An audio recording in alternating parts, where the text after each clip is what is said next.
Muy bien. Primero, antes que nada, bienvenidos todos a este encuentro anual de investigación, creación e innovación PUC 2025.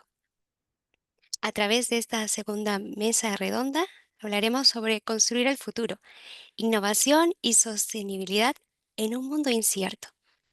Esta es una segunda sesión de este encuentro sobre temas relacionados a la sostenibilidad. Muy bien, entonces ahora sí, comenzamos este encuentro con el PhD, candidato doctoral, el profesor Iván García. Voy a presentarle en este momento para que él nos brinde eh, su eh, presentación. Sí, puedo presentar. Ah,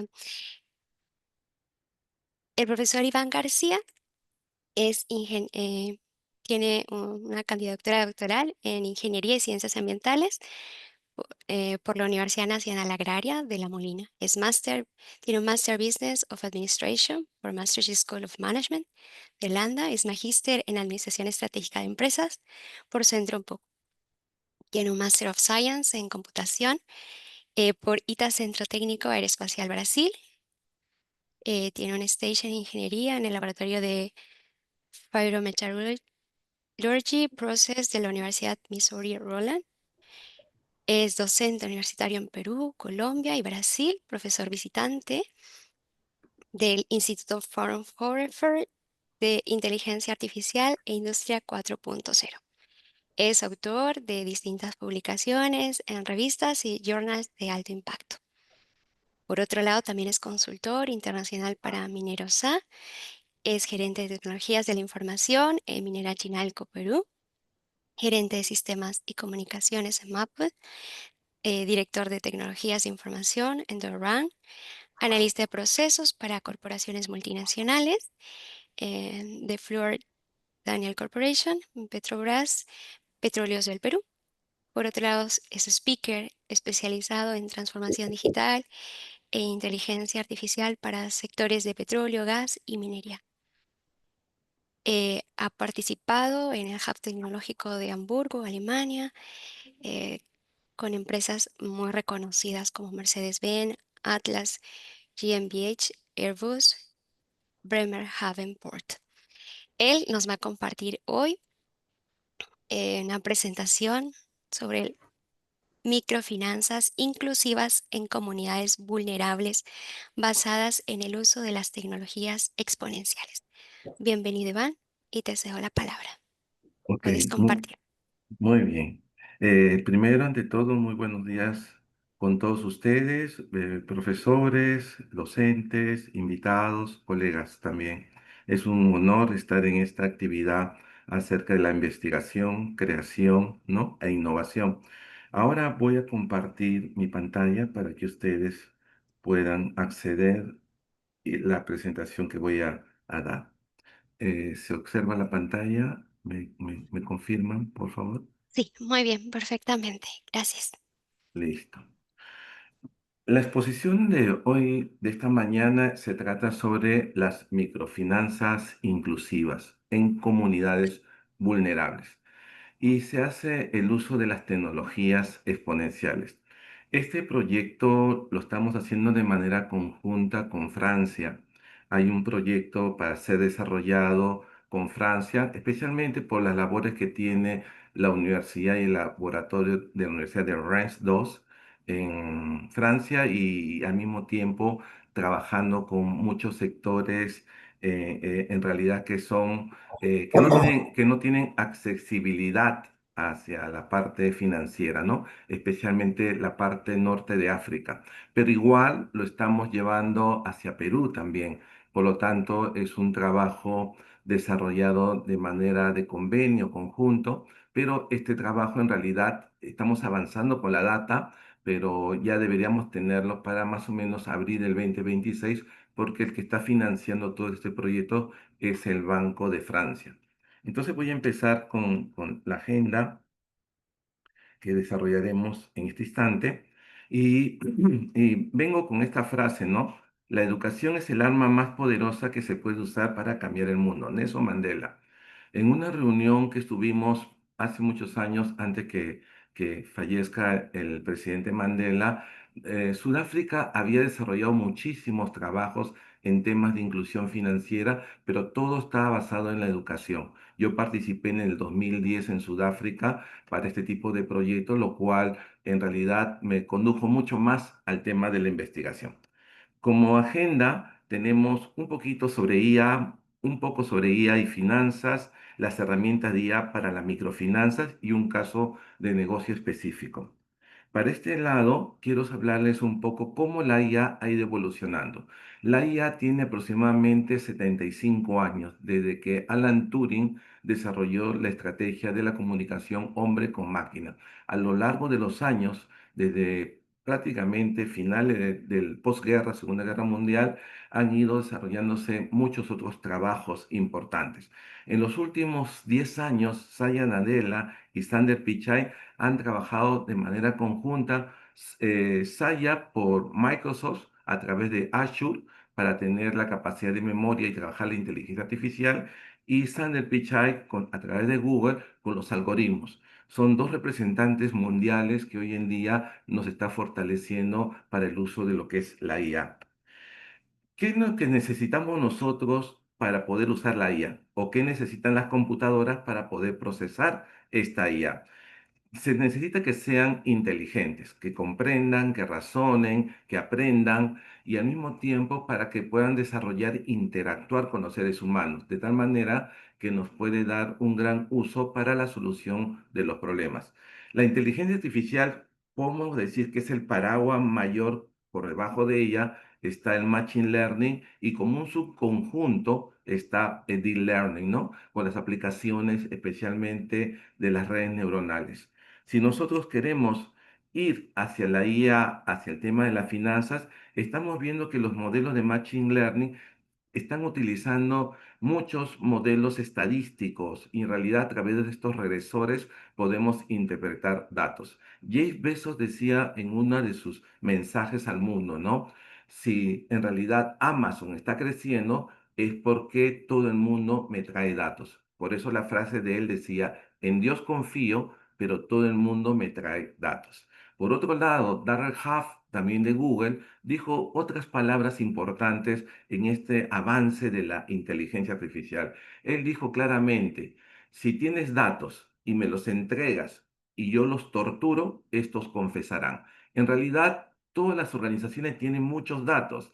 El tema es que no saben cómo tratarlos e interpretarlos. Y en la frase que él dice literalmente, si me los entregas el tiempo suficiente para torturarlos, estos confiesan. Y eso es lo que tenemos que hacer nosotros a través de la data histórica, donde los créditos, información de préstamos, comportamientos de pago, podemos predecir también los incumplimientos de estos prestatarios. Por lo tanto, podemos evaluar el riesgo crediticio de una manera precisa. Por eso es importante los datos. Por otro lado, cómo la inteligencia artificial está transformando las finanzas. Son puntos importantes que tenemos que aquí entender y aclarar. Tenemos muchas estrategias desarrolladas para el tema de las finanzas. Uno, compromiso efectivo del cliente. Cómo elaboramos los perfiles del cliente, el historial crediticio, los datos transaccionales. Y al mismo tiempo utilizamos la analítica de ese cliente, ¿no? Para poder evaluarlos, para poder cementarlos y de tal manera también ver si hay reducción de esta rotación de los clientes. La innovación, como es nuestra conferencia, nos va a ayudar a entender esa experiencia del cliente. Por otro lado, también está la gestión de servicios, la toma de decisiones. ¿Cómo se da esa toma de decisiones? Si segmentamos a los clientes, ¿qué datos necesitamos? Necesitamos datos de las soluciones empresariales como el CRM, datos de crédito, datos del mercado, datos donde se encuentra este cliente para poder llevarlo hacia los modelos financieros. Y de esta forma, la banca podrá trabajar con sus estrategias, manteniendo la ética, ¿no? También y la transparencia para manejar los datos de estos clientes.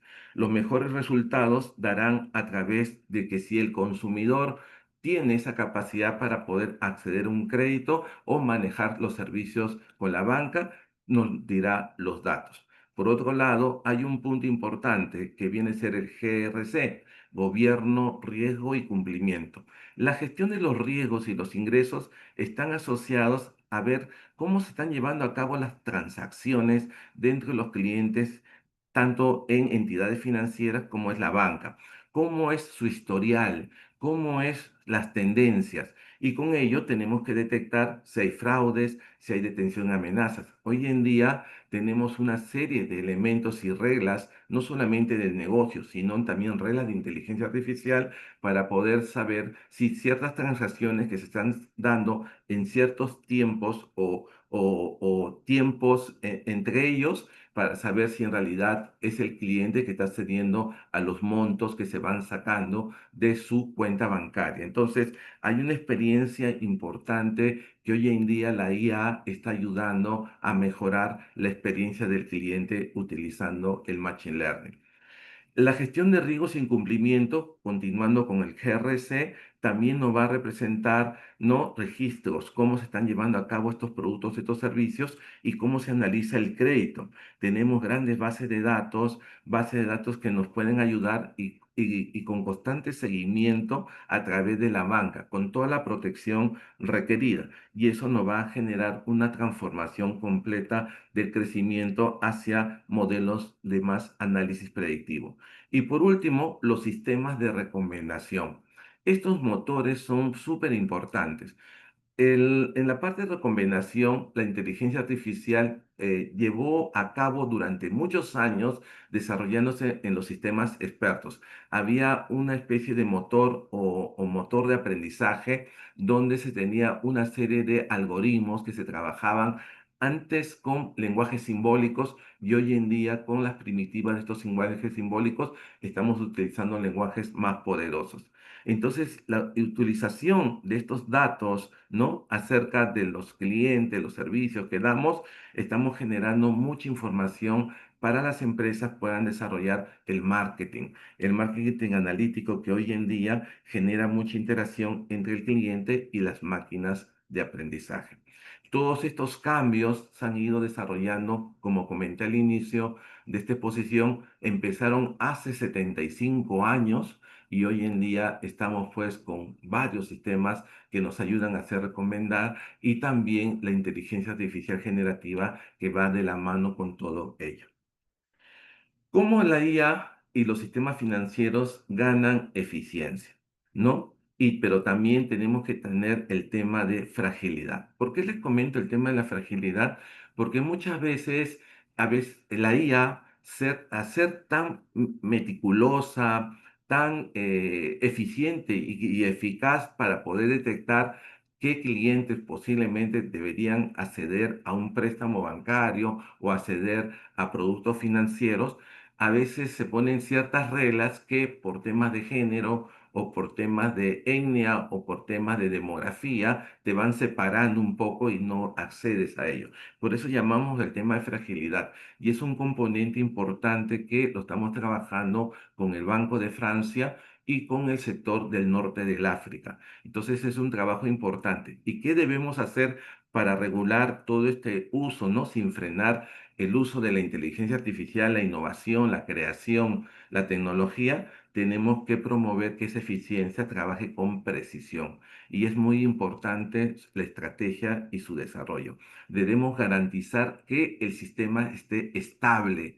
para que nosotros tengamos de manera clara cuáles son esas políticas, cuáles son esos procedimientos que tenemos que establecer con la IA directamente en estas grandes compañías financieras. También tenemos que asegurar la equidad. Aquí va un punto importante, el desarrollo de los Objetivos de Desarrollo Sostenible, los ODS, ¿no? El objetivo de equidad, el objetivo de igualdad de género, el de reducción de la pobreza, todo ello desarrollado con el tema de la gobernanza. Hay un trabajo muy importante que lo estamos haciendo también. Centrum participa con más de aproximadamente unos 80 países para poder tener inteligencia artificial con gobernanza. Yo represento a Centum dentro de ese grupo donde somos más de 200 investigadores del mundo para poder establecer claramente la IA para desarrollo, no para todos, ¿no? Una IA donde no se utilice para las guerras, sino para ayudar a las personas, a los países a que seguir creciendo. También otra parte es la regulación de los modelos ágiles y esto genera solidez en la forma de trabajar, especialmente con la transparencia para fortalecer la confianza de estos sistemas financieros. Algo importante es qué herramientas debemos usar de la IA. Entre ellas, tenemos que hacernos ciertas preguntas. Primero, para entrar a la IA y directamente al tema empresarial, hay que hacernos preguntas del problema del negocio, ¿no? Si es financiero, ¿cómo la IA aplica a ese problema financiero? ¿Cómo encontrar casos prácticos de IA y qué son, cuáles serían los mejores de poder tomarlos o poder aprender mucho de ellos y conversar con esos investigadores que están trabajando también en IA en el mundo? Por otro lado, no podemos continuar directamente a los modelos si no hay datos. Y los datos tienen que ser no solamente recolectados, los datos también tienen que ser no filtrados, los datos tienen que ser limpiados, los datos deben ser pretransformados. Entonces hay todo un proceso que se denomina data wrangling para poder establecer el cambio de esos datos y ser preparados hacia los modelos.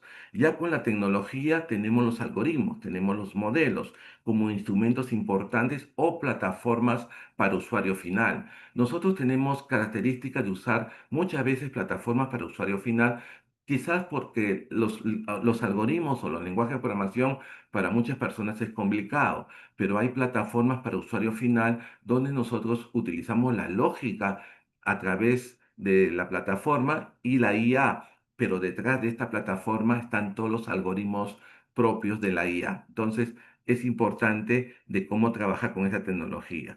Y la organización es la que nos va a proporcionar toda esta información y a la vez preparar a gente dentro de la empresa de tal manera que sea un binomio, ¿no? Trabajar universidad, la empresa y todas las personas dedicadas a poder solventar estos productos llamados inteligencia artificial para los buenos negocios. Entonces, son preguntas claves que les dejo aquí, cómo estas iniciativas, no solamente a las finanzas, sino a cualquier problema que ustedes tengan que resolver en la empresa, pueden hacerse las mismas preguntas.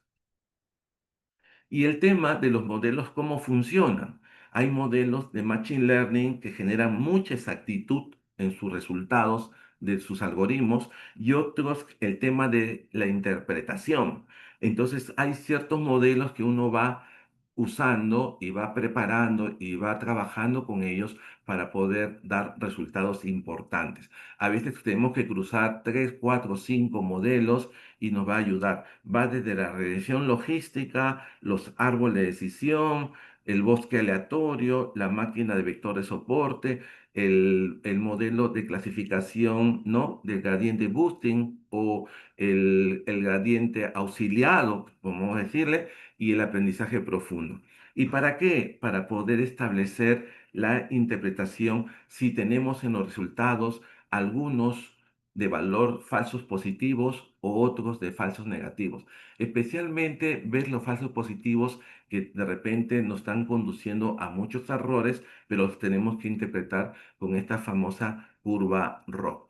Existen otras herramientas más de uso, pero es muy importante. Y acá les quiero dar un alcance también. Estamos desarrollando una investigación de competitividad de modelos de algoritmos, pero ahora lo estamos haciendo con sostenibilidad y hemos corrido modelos a través de rutas de concentración de cambio climático desde el año 2025 hasta el año 2100 y hemos encontrado los modelos que más se ajustan para saber cómo los índices de sostenibilidad pueden ser en realidad impactados con el cambio climático. Un modelo que hace como una semana lo hemos terminado, ahora estamos escribiendo el paper ya para presentarlo. Pero igual vamos a trabajar también en el tema de Financial Green para utilizar también los mismos algoritmos y ver el tema de los índices financieros hasta el año 2100. Entonces, hay muchos algoritmos de ayuda para poder trabajar con precisión y con exactitud el tema del uso del Machine Learning.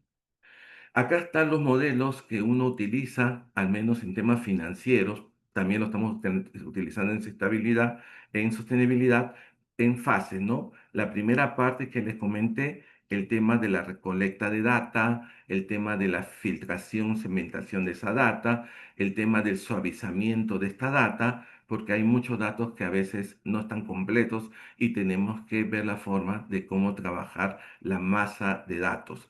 Posteriormente a ello viene la fase de los algoritmos.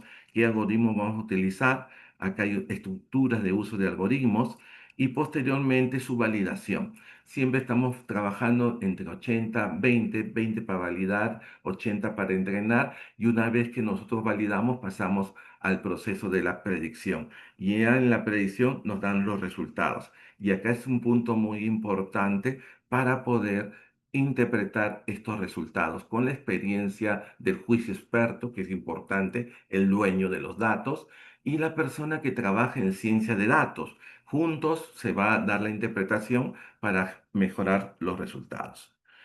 Y por último, ¿qué investigaciones estamos trabajando en el tema de las Iván, microfinanzas? ¿Sí? 2 minutitos más para que Ya. cierres o uno. Ujú. Es que, perfecto, en las investigaciones. Tenemos varias investigaciones, publicaciones.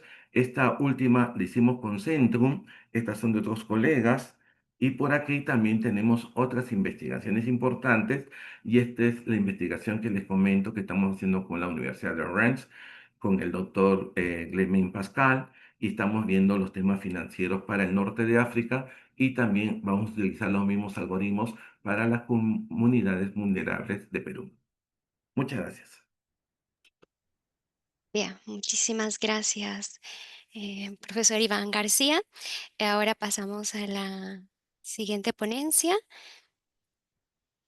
que la dará el doctor Julio Marchena. Él es doctor en Administración de Negocios y tiene un MBA por Centrum PUC y ADA Business School de Barcelona. Tiene más de 19 años de experiencia en gestión de proyectos, transformación digital y también ha sido consultor, ocupando cargos de dirección también en empresas como BCP y Microsoft de Latinoamérica. Actualmente es profesor e investigador en Centrum PUC y cofundador de la startup de movilidad compartida Rento. Cuenta con más de 19 años de experiencia docente, con especialización en tecnologías y su impacto en negocios y la sociedad. Él nos dará una presentación acerca del impacto de la IA generativa en la educación. Bienvenido, Julio. Gracias, muchas Puedes gracias, presentar. Kelly. Excelente, gracias. Voy a compartir mi pantalla. Muchas gracias a todos por su presencia y por este espacio. Tenemos breves minutos, así que voy a ser súper concreto para ir directamente a las presentaciones. Como Kelly lo mencionó en mi introducción, les quiero mostrar dos investigaciones que he desarrollado, una que fue aprobada este año y otra que está en proceso de aprobación relacionadas al impacto de la IA generativa en la educación. Y esto en línea pues con el título de la mesa, ¿no? El futuro es incierto y tenemos que prepararnos para lo incierto que es, en particular con la revolución que ha significado la inteligencia artificial generativa. ¿Cómo podemos comenzar a desarrollar habilidades tanto para los alumnos como para nosotros al momento de utilizar esta IA y tenemos que ir adaptándonos conforme avanza? Porque está avanzando además a pasos agigantados. La primera investigación que les quiero presentar está relacionada con cómo podemos nosotros aprovechar la IA generativa para desarrollar en los emprendedores que no tienen acceso a muchos recursos a poder ser más eficientes con el apoyo de esta. Esta fue una investigación que presenté en el año 2024 en la Universidad de Palermo en una conferencia, la que fui gentilmente invitado por el profesor Iván de la Vega y que fue aprobado en enero de este año y en donde tuve el gusto de desarrollar un experimento en aulas dentro de Centrum con ayuda de la profesora May Portugués. ¿Ok? Entonces, lo mencionaba hace un momento, ¿cuál es el objetivo o cuál fue la motivación de esta investigación? En Perú somos uno de los países que tiene mayor tasa de emprendedores y hay un crecimiento tremendo en países en desarrollo en particular, pero también ciertamente hay muchas barreras, barreras por capital financiero, barreras por recursos o apoyo faltantes para poder crecer. Entonces muchos emprendimientos no llegan a surgir porque no tienen los recursos necesarios para poder darse a conocer o para poder ser más eficientes en su operación. Y ahí es donde surge el potencial de la IA generativa, que brinda nuevas posibilidades para lograr una mayor democratización de esos recursos. Esto nos motivó a ver cómo la IA generativa podía ayudar a emprendedores en sus funciones comerciales, tanto en marketing como en servicio al cliente, que era tal vez pues dos de las típicas aristas que un emprendedor tiene que tratar de desarrollar de la forma más eficiente posible cuando está recién comenzando. Para situarlo en un marco de investigación, tomamos como referencia el marco de Gotthuan Thompson, que hace referencia a que es importante entender que las tareas que resuelve una persona o un grupo de personas, tareas definidas como aquellas que un individuo hace para convertir un insumo en producto, y la tecnología que utiliza para hacer esas tareas, deben tener un buen fit, un buen ajuste. Es decir, esas tareas, esa tecnología debería realmente ayudarlo a poder hacer esas tareas. Y que luego, si ese fit que reconoce el emprendedor o la persona fomenta su uso, juntos podrían ayudar a generar un mejor desempeño. Este marco teórico se conoce como el marco Technology to Performance Chains o cadena tecnología-desempeño, y basado en este quisimos comprobar si estas variables efectivamente se correlacionaban y cuáles de estas características de tecnología y tareas realmente generaban un mejor fit para, en este caso, el emprendedor, que era el público objetivo al que queríamos llegar con esta investigación. Lo que hicimos fue entonces nosotros adaptar este marco teórico para que las tareas que típicamente un emprendedor tiene que realizar, tareas orientadas a generar contenido para dar y difundir mejor su emprendimiento en marketing, y tareas operativas como las de servicio al cliente, hacían un buen fit con las herramientas de IA generativa que estaban a disposición en ese momento. Recordemos que esto es una investigación que hicimos en el 2024 y nos la aprobaron a inicios de este año, y la IA generativa seguía avanzando, pero ya en esa época ya habían herramientas que podíamos enseñarles a usar a un emprendedor para que puedan hacer mejor sus tareas. Queríamos comprobar que ese ajuste sea correcto y si eso influía pues en que lo utilicen y por ende en que mejoraran su desempeño en el día a día. Teniendo este marco como referencia, planteamos dos propuestas o dos proposiciones. Una, que las tareas que ellos hacían y que se veían impactadas por el uso de las herramientas de IA generativa influirían en la utilización de esta. El modelo de marco teórico hace referencia a que para que esto tenga un fit, estas herramientas tienen que tener una compatibilidad con lo que hacen, tienen que ser fáciles de usar, fáciles de aprender, y el resultado que tienen que entregar estas herramientas tiene que ser de calidad. La información que generan tiene que ser de calidad. Estas son las variables o los indicadores dentro de la variable principal de procesos de negocio o tareas que debíamos comprobar para ver si esto hacía fit. Y la segunda proposición hacía referencia a si el uso constante y una vez ajustado el uso de estas herramientas con sus procesos, le ayudaban a tener un mejor performance impact. Hicimos una investigación mixta, de hecho, hicimos casos de estudio.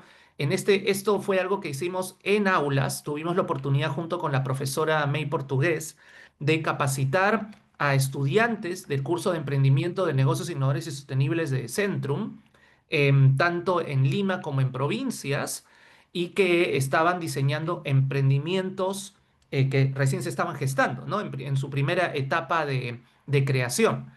Entonces, con esto como referencia, desarrollamos un estudio de casos múltiple porque seleccionamos diversos casos de emprendimientos de diferente índole, de diferente tipo, para comprobar este marco teórico. Es explicativo, no es exploratorio descriptivo, porque realmente eran eh, entender el fenómeno en tiempo real, porque usamos una muestra que previamente capacitada en el uso de la IA generativa, que es algo que hicimos dentro de aula, nos ayudó a entender si realmente ellos consideraban que era o no era eficiente su uso. ¿Ok? Em, Con esto, bueno, esto es el proceso tradicional de validez de constructo. Hicimos una triangulación porque hicimos entrevistas y cuestionarios con un instrumento ya previamente validado por este marco teórico y que había sido utilizado en otras investigaciones. Y lo que hicimos primero fue una serie de talleres, workshops dentro de clase, donde les enseñamos a los alumnos cómo podían utilizar la IA generativa para crear su plan de marketing, para crear contenido, para poder ser más eficientes en tareas operativas como asistentes de soporte al cliente, que ahora ya estando en octubre de este año ha avanzado muchísimo más y está mucho más a disposición de cualquier usuario no técnico. Y con estos talleres, con este aprendizaje, este es un ejemplo de unos asistentes que los alumnos empezaron a construir, comenzamos a evaluar las evidencias una vez aplicados estos, ¿no? Los alumnos usaron este conocimiento, lo aplicaron para su plan de marketing y su plan de operaciones como un emprendimiento en primeras etapas y con eso hicimos una relevación de información, cuestionarios y también entrevistas para entender si el marco teórico realmente se ajustaba a lo que veíamos en realidad. Estas son algunas evidencias. Básicamente lo que hicimos fue cruzar las dimensiones del ajuste entre la IA generativa y las tareas. Estos son algunos de los hallazgos que tuvimos y que se fortalecieron o concluyeron con un análisis de regresión. En síntesis, esta primera investigación de las dos que les quería mostrar hoy día, ¿qué nos decía? Que en realidad sí existía una correlación significativa entre las variables independientes, ¿ok? Y la utilización, vale decir, si el ajuste entre la IA generativa y las tareas que hacía el emprendedor influían en que la utilice. Vale decir, si es que las herramientas que les habíamos enseñado a utilizar realmente los ayudaba a hacer mejor sus tareas y por ende estaban dispuestos a utilizarlas. ¿Ok? Entonces, sí encontramos correlaciones importantes sobre estas herramientas, si eran compatibles con mi trabajo del día a día, si me resultaron fácil de usar y fácil de aprender, y si me generaban un buen output, pero la principal variable, ¿ok?, que era un predictor significativo ya desde el punto de vista cuantitativo, fue compatibilidad laboral. Es decir, la variable más importante en todo caso para que un emprendedor realmente le saque provecho, utilice herramientas de IA generativa, es qué tan compatible es con su trabajo. Esto, como hallazgos importantes o recomendaciones que dábamos en la investigación, implicaba de que enseñemos las herramientas para las tareas en las que realmente es compatible con el trabajo del emprendedor. Esta investigación significa que no necesariamente todas las herramientas ya generativas son compatibles para el trabajo de cualquier tipo de colaborador. Depende de la persona a la que le des la herramienta, tienes que darle aquella en la que realmente sea compatible con el trabajo para el cual lo necesita. Y esa es la conclusión más importante. A un arquitecto no le puedes dar una herramienta generativa que necesariamente use un emprendedor para crear contenido porque un arquitecto no es compatible para él esa tarea. Para él es más compatible que le des una herramienta generativa que le ayuda a crear a volver sus planos en 2D en 3D, porque es más compatible una herramienta generativa para hacerlo más eficiente y por ende lo va a querer utilizar. Entonces, esa es la reflexión más importante y potente que sacamos para que realmente haya un buen ajuste en una herramienta generativa para el uso de esta. Y desde el otro punto, para que realmente contribuya significativamente a su desempeño, los aspectos más importantes fueron la facilidad de uso y la calidad de información como variables adicionales. ¿Cuál es la reflexión final de esto? Además de que sea compatible, si quieres mejorar su desempeño, asegúrate de darles herramientas que sean fáciles de usar y además que el output, el resultado que te bote esa herramienta, sea de calidad. Esto nos generó otras reflexiones importantes, la importancia de capacitarlo no solamente en usar una herramienta, sino en la forma adecuada de darle instrucciones. Ya hoy en día todos sabemos que un buen prompt o una buena instrucción de la IA generativa nos brinda mejores resultados. Si no capacitamos a las personas que van a usar una herramienta de IA generativa en cómo darle instrucciones a esta, la calidad de información que te va a botar no va a ser la correcta y va a dejar de utilizarla y no va a mejorar su desempeño. Entonces, las reflexiones finales de nuestra investigación probada en aulas fue tenemos que escoger la herramienta generativa adecuada a las tareas para las cuales es compatible la persona quien lo necesita. Y tenemos que enseñarles a dar buenas instrucciones o prompts si queremos que realmente le genere un buen impacto, un impacto personal y dentro de la organización. Esto se aplicó para emprendedores sociales como parte del MBA, pero lo he aplicado ya yo aparte en un fondo de responsabilidad social en donde hemos puesto esto en práctica, esta investigación en práctica con emprendedores sociales que existen en Perú hace varios años. Entonces lo hemos sacado de aulas y hemos comprobado nuestras hipótesis y ya estamos haciendo que esta investigación realmente tenga un impacto. La segunda investigación que quiero presentar ya en los 6 minutos que me quedan, tenía otro enfoque interesante en este mundo incierto en el uso de la IA generativa. Esta es una investigación que tuve la oportunidad de presentar ahora en marzo este año en Oxford. Tuve el gusto de hacerla en base a un fondo que gané el año pasado y del cual obtuve un premio este año. Y ahorita está en una revista en plena investigación, en plena revisión, en una Q1. Esta de acá buscaba evidenciar cómo podía cambiar la forma en que los profesores empezábamos a desarrollar capacidades en nuestros alumnos, más cercana a la realidad, y cómo la IA generativa nos podía ayudar a hacer esto. ¿Ok? Para esto combiné dos tipos de conceptos.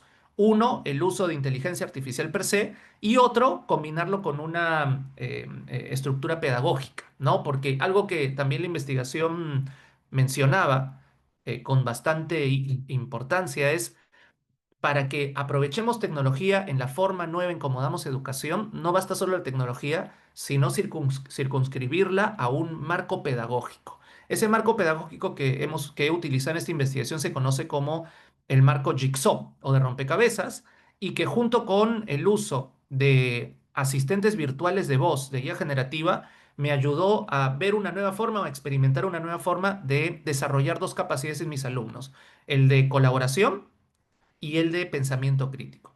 ¿Ok? Básicamente hay grandes oportunidades ahora en el marco de la investigación, pero siempre y cuando esté dentro de un marco pedagógico, que es lo que acabo de mencionar y que resalto en la introducción de esta investigación. Y por eso es que desarrollamos todo un marco pedagógico y desarrollamos un experimento en clase. El método Jigsaw de rompecabezas tiene una estructura simple pero interesante.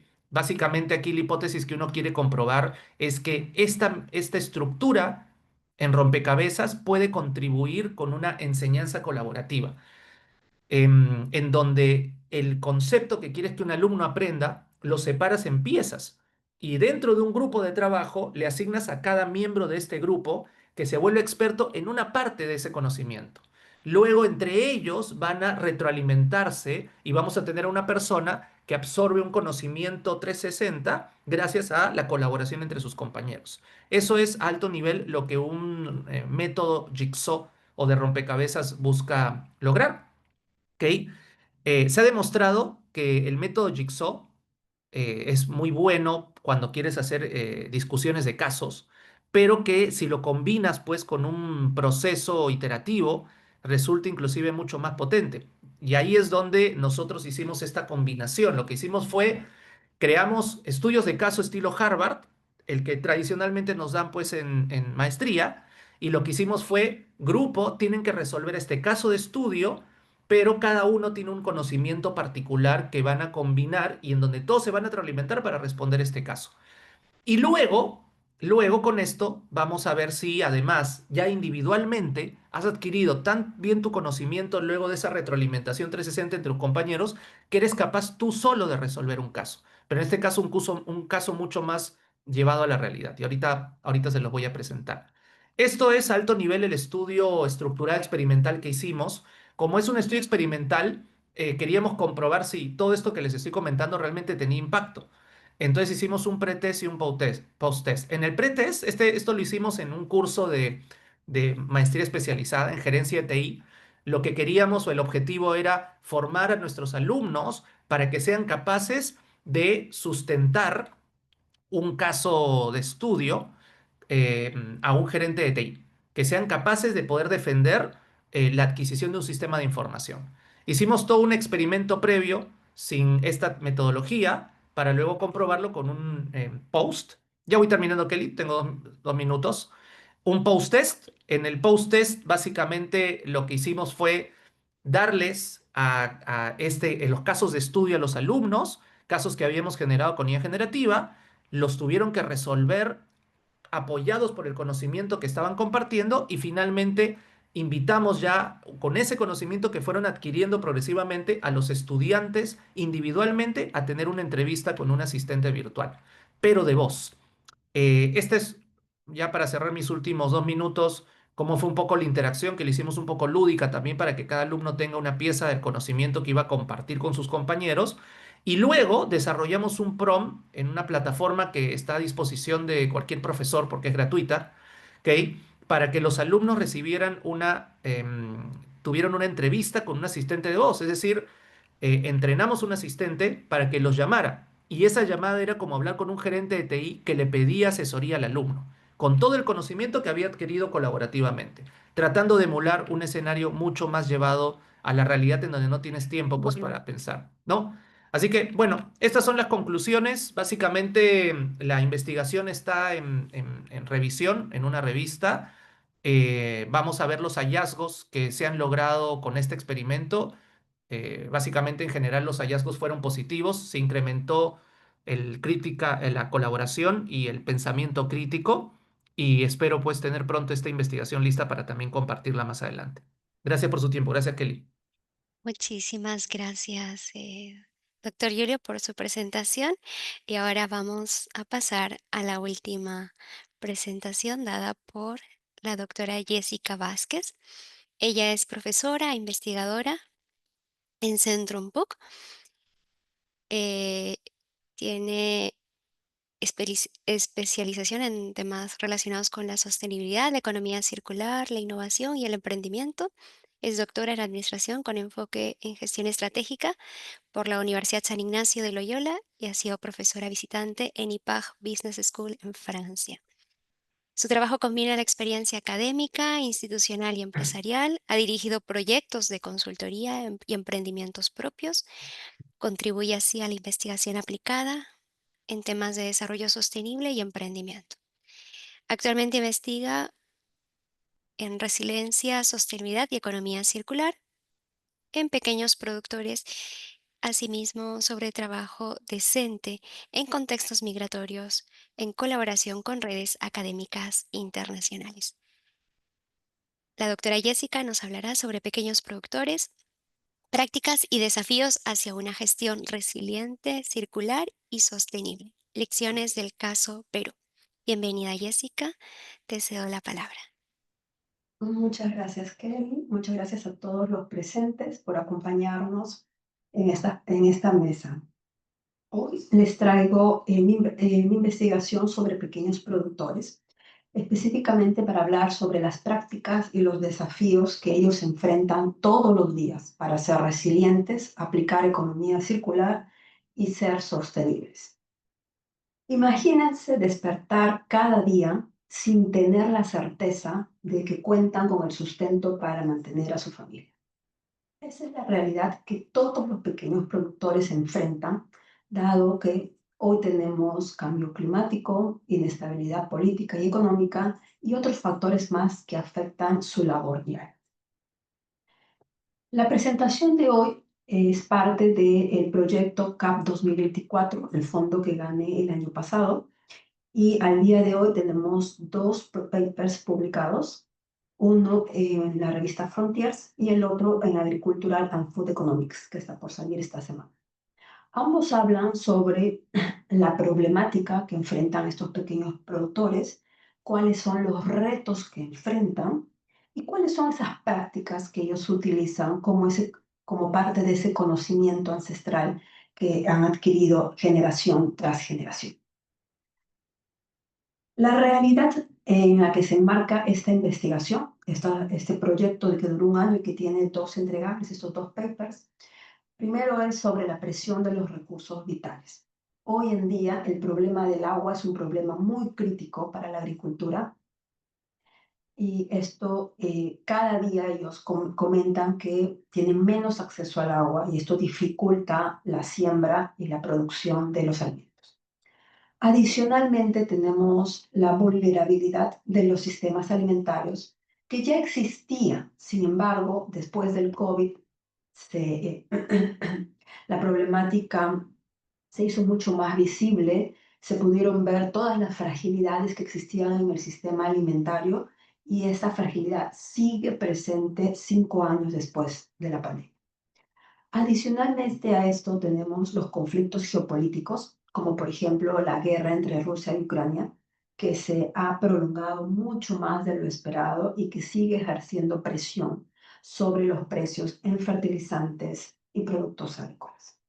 Y finalmente, pero no menos importante, la pérdida de alimentos. Hacia el 2022, el 19% de los alimentos se desperdiciaron en América Latina. Y América Latina y el Caribe contribuía a este desperdicio en un 6%. En este contexto es que se da la investigación para poder analizar cuáles son las prácticas que ejercen hoy esos pequeños productores y cuáles son esos desafíos para volverse sostenibles. ¿Qué prácticas circulares, qué prácticas de resiliencia ellos aplican para poder mitigar o reducir la pérdida de alimentos? Para esto, el marco conceptual de la investigación primero desarrolla la economía circular desde la perspectiva de las 8 Rs, que básicamente buscan repensar, rediseñar, reducir, reemplazar, reutilizar, reacondicionar, reciclar y recuperar los recursos. Otro concepto importante es la resiliencia. En esta investigación se analizó la resiliencia desde la perspectiva proactiva y reactiva, es decir, cómo se anticipan a estas crisis y cómo reaccionan después de que estas crisis suceden. La sostenibilidad se analizó desde las 3 dimensiones, ambiental, social y económica, y también se analizó un modelo híbrido, es decir, cómo hacemos para que la tecnología vaya de la mano con estas prácticas actuales. La metodología utilizada en ambas investigaciones fue un enfoque cualitativo. Se realizaron entrevistas en los puestos de venta, ellos están asociados a las agroferias campesinas. En la primera investigación se realizaron 16 entrevistas y en la segunda 20, y todo se analizó a través del software Atlas Data. ¿Qué fue lo que se encontró? La cadena de suministro es corta y esto es una estrategia que los pequeños productores han adoptado para eliminar a los intermediarios y poder obtener un mejor precio de sus productos. Ellos todo lo que producen lo hacen basado en conocimientos ancestrales, ese conocimiento que fue transferido de generación en generación desde los incas hasta el día de hoy. La cosecha y almacenamiento se realiza de manera rudimentaria y adicionalmente a esto el transporte no es óptimo. Ellos trasladan los productos en vehículos como taxis, que no están diseñados para trasladar frutas ni verduras. ¿Qué se encontró? Se encontraron prácticas circulares. De las 8 Rs se encontraron 7 Rs. No se encontró la R de recuperar porque con todas las 7 Rs no dañan el medio ambiente, no dañan la tierra y por lo tanto no hay la necesidad de aplicar estrategias de recuperación. Adicionalmente se encontró que como prácticas ancestrales ellos hacen la rotación de cultivos, cercos vivos con plantas de la zona y fertilizantes naturales con el guano de los animales que también crían. Antes de botar los alimentos, porque no los vendieron, porque se dañaron, porque se chancaron, estéticamente no son adecuados para la venta, y lo que ellos hacen es donarlos. O si no, los transforman. Pueden hacer pies, queques, diferentes productos, incluso bebidas, para evitar el desperdicio de alimento. Y ya cuando no se puede evitar esta transformación del producto, lo que se hace es, se realiza compost, ¿no? Para enriquecer los campos de cultivo. En las prácticas de resiliencia lo que se encontró fueron estrategias proactivas y esto es muy importante porque ellos trabajan mucho en la mejora de las semillas, en la preservación de las semillas autóctonas para que no se pierdan los productos que antes se consumían y que hoy se consumen menos. Y en las estrategias reactivas, lo que implementaron fue, por ejemplo, las billeteras digitales, el pago a través de Yapı Kredi, la venta directa en ferias, ya no a través de los intermediarios, y el uso de redes sociales, tanto para hacer publicidad de sus productos como para hacer pedidos y coordinar entregas. Con respecto a las prácticas de sostenibilidad, se encontró en la dimensión social que los saberes ancestrales y el rol de la mujer es importante.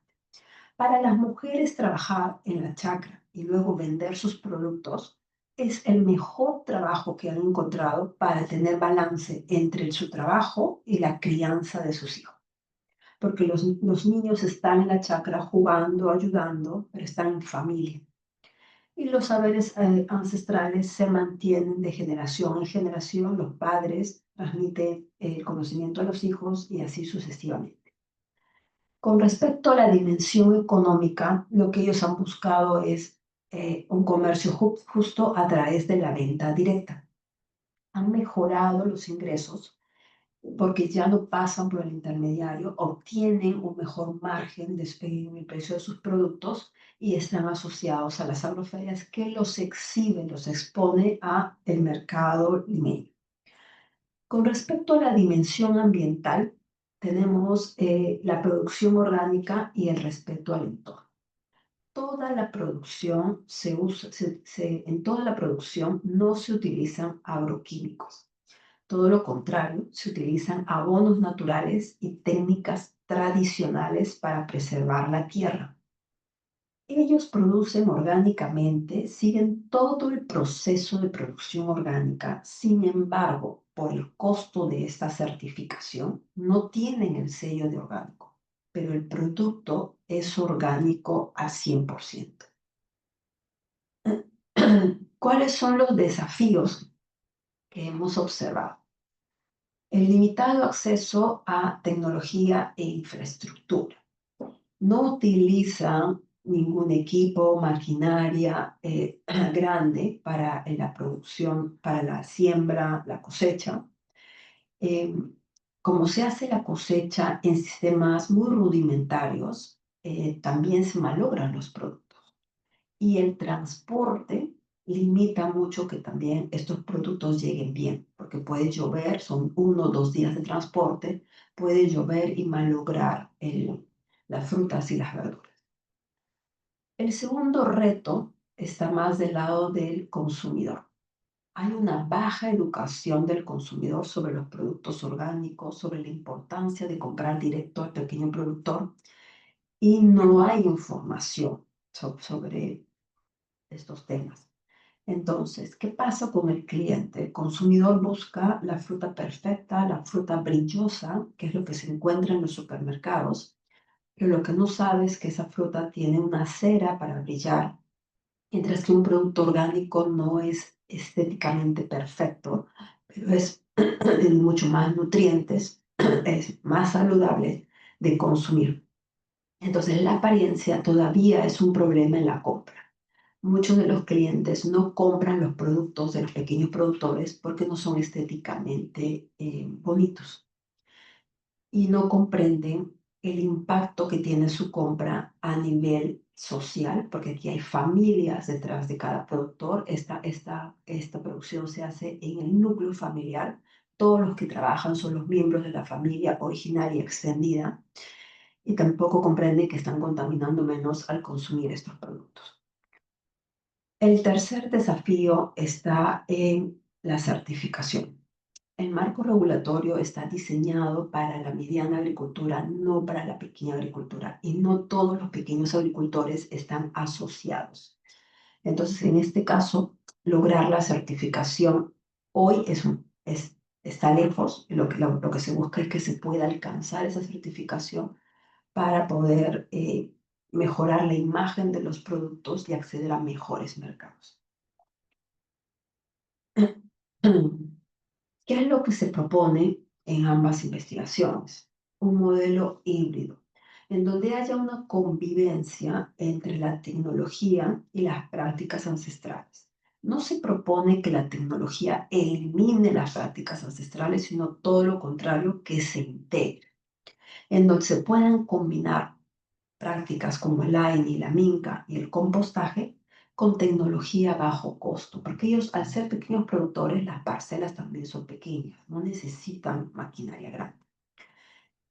Lo que se propone también es un enfoque multiactor para cerrar brechas sistemáticas, es decir, todos los stakeholders involucrados, como el gobierno, el sector privado, la academia, la sociedad civil y los propios productores, participen organizadamente para proponer soluciones y puedan obtener algún tipo de financiamiento o ayuda económica para obtener la certificación. El modelo propuesto también eh, es un modelo que busca un crecimiento a mediano y largo plazo. No es una solución a corto plazo, sino que busca que ellos puedan crecer, que estas prácticas de resiliencia, economía circular y sostenibilidad se puedan mantener para así poder contribuir con la ODS 1, 2 y 12. Podemos decir como conclusiones de estas dos investigaciones que el modelo híbrido es una vía estratégica, se puede hacer y puede generar los beneficios que se plantean. Definitivamente los pequeños agricultores son el eje de la agricultura, son los protagonistas de la agricultura. Sin ellos no habría el abastecimiento de alimentos que hoy nosotros tenemos. Y finalmente, si todos los stakeholders no participan, esto no se va a poder resolver. Ambas investigaciones lo que buscan es visibilizar que los pequeños agricultores realizan la agricultura con prácticas ancestrales. No hay que convencerlos que no hay que contaminar. No hay que convencerlos que hay que producir sano. No hay que convencerlos que hay que producir productos altos en nutrición. Ellos ya lo hacen. Ellos respetan el medio ambiente, producen, por ejemplo, según las fases de la luna, saben que cuando el río está seco, el lugar para sembrar es en las alturas, y cuando hay, y así y viceversa, según lo que van viendo en el río, la cantidad del agua, saben cómo producir. Lo que falta es ese acceso a los mercados y un consumidor mejor informado para poder consumir más de estos productos, demandar más de estos productos y generar más impacto positivo tanto en la sociedad como en el medio ambiente.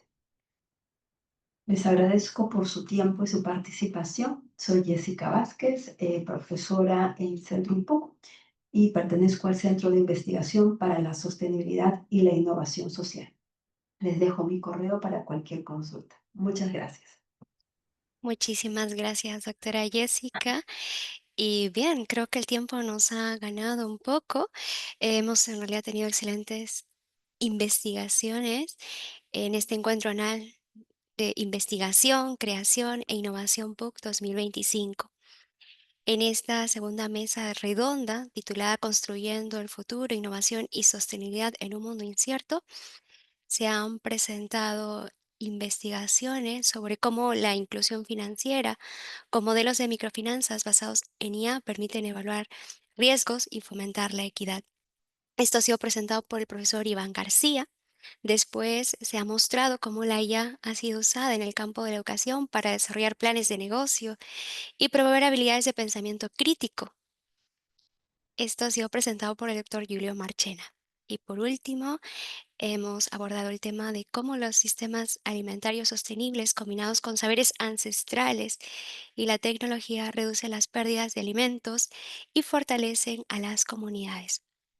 Esta última presentación la desarrolló la doctora Jessica Vázquez. En conjunto, esta mañana hemos explorado cómo la innovación y la tecnología potencian la inclusión financiera, la educación y los sistemas alimentarios sostenibles. Estos nos permiten enfrentar la incertidumbre y construir un futuro más sostenible. Lamentablemente por el tiempo creo que no vamos a poder hacer preguntas esta mañana, pero yo invito a todos los participantes, si tienen alguna duda, pregunta, consulta, que la puedan realizar a cada uno de los expositores. Envío a través del chat sus correos electrónicos, de esta manera pueden contactarse directamente con ellos y expandir un poquito más los horizontes de investigación que quieran después a futuro desarrollar con estos investigadores o que ellos también compartan un poquito más del conocimiento que tienen a través de las investigaciones que han ido desarrollando. Muy bien, agradecemos a todos por su presencia esta mañana y creo que las exposiciones han sido brillantes y excelentes. Muchas gracias por compartir con nosotros esta mañana en esta segunda mesa redonda de este encuentro de investigación. Han sido excelentes ponentes y agradecemos a todos los participantes. Gracias, hasta luego. Muchísimas Gracias gracias. también. Muchas Gracias, gracias, que Kelly. tengan Muchas una linda gracias a todos. semana. Chao, chao. Chao. Gracias.